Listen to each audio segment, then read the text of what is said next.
If it's to be, it's up to me. How many of y'all think I made that up? Come on! Don't let my kids be the only one to raise their hand. Because it can happen. It can happen. If it's to be, it's up to me. I mean, if it's your it, it's up to you. It's up to you. If it's to be, it's up to you. Look at the person sitting next to you and repeat after me. If it's to be, it's up to you, because I ain't going to help you.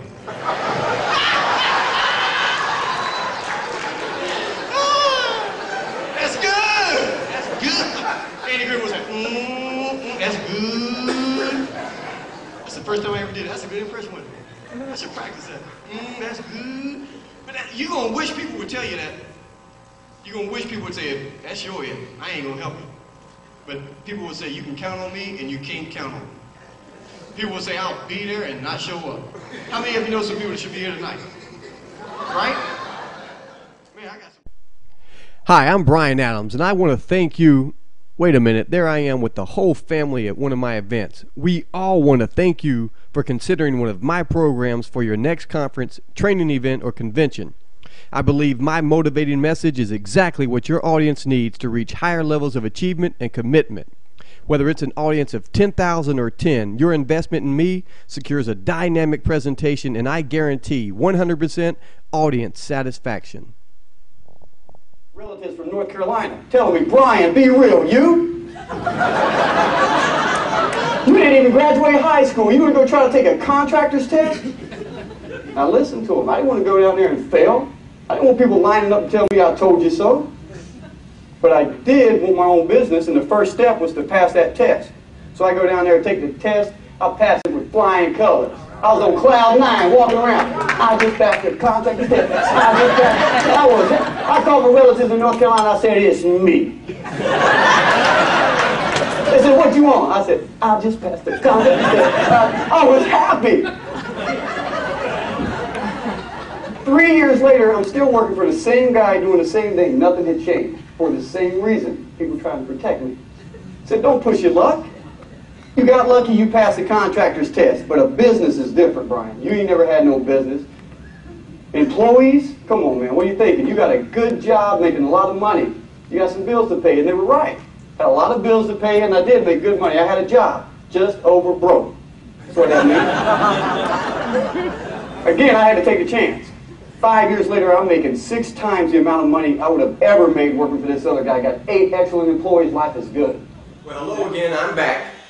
And this time, my wife thought it would be better if I just spoke straight to the camera instead of doing a voiceover with pictures. She normally writes, so we're going to try it her way. You and I both know that choosing the appropriate speaker is a great responsibility. You and your organization's reputation are as important to me as my own.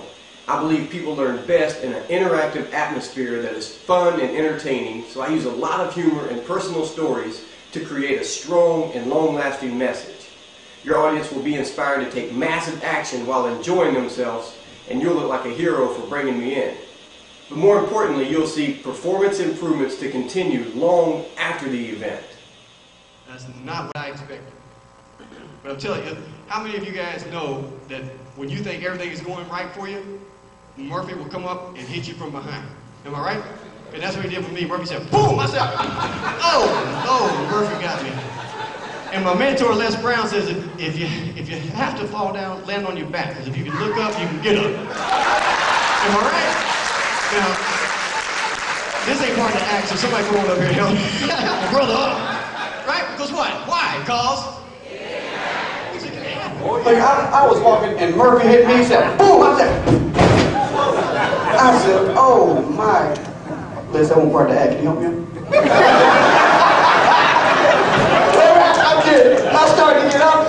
I started to get up, and the Lord said, David Murphy is real. He touches your heart. He gives you insight and methods on how you can transform yourself. He not only motivates youth, but he's also very effective with adults. He's a person I'm very proud to call my friend, and I think he's going to make a tremendous impact on the planet. This is Mrs. Mamie Brown's baby boy standing next to my pride and joy, Brian Adams. I want to pledge to you that I will be the easiest speaker you have ever worked with, and you can be 100% confident after booking me. You can relax knowing that everything on my end will be well taken care of. So what that means is you can relax knowing that I will consult with you many times prior to the event to make sure that the message found in my presentation is exactly what you need. You can relax knowing that I will show up with plenty of time to spare to put you at ease. You can relax knowing that I will conduct myself in an ethical and professional manner at all times.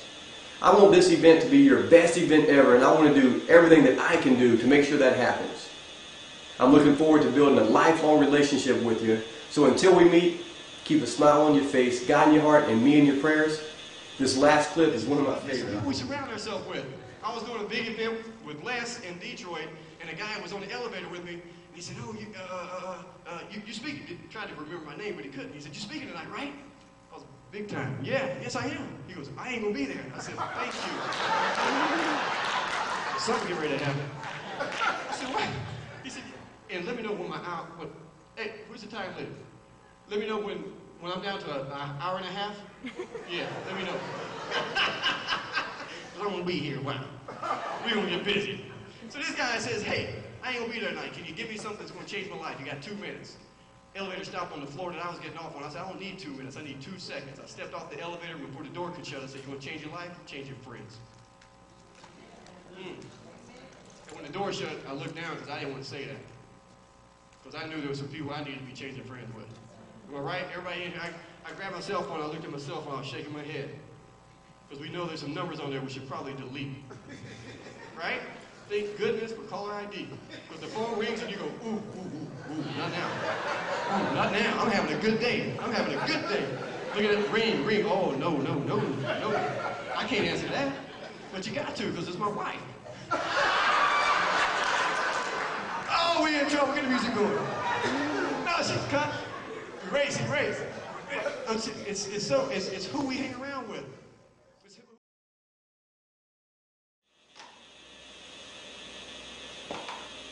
Hey, you still there? Hey, don't turn me off yet. Don't turn me off. A little bonus material just for watching this far. Man, I want to share so much with you before we leave, because I know if you're watching this videotape, that means you're in the service industry and you deal with other people. Now, I want to share with you something that I share at either my leadership development programs, my mental martial art boot camps, my management, a lot of the seminars that I do is almost everything boils down to communication. Communication. We're always dealing and communicating with other people. Now, there's some studies out there that say communication is 7% the words that we use, 43% the tonality that we say those words in, and 50% the physiology that we have when we say those words. Now, I'm not disagreeing with those studies, but what I'm saying is, if that was true, that game charades would be a lot easier.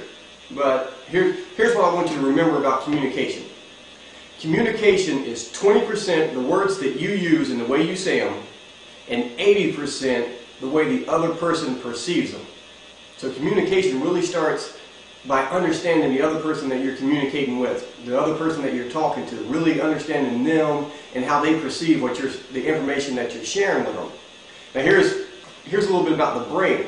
When we think in pictures. So if I say to you, Bill is riding his bicycle down the street in front of his house. Think about that. Bill is riding his bicycle down the street in front of his house. You pretty much paint a picture in your mind of what Bill looks like, the bike that he's riding, and the street in front of his house. I mean, a lot of people picture that Leave It to Beaver Cleaver Street with the trees overlapping. So we think in pictures. So every time you have a thought, you're having a picture. Your brain has to paint a picture.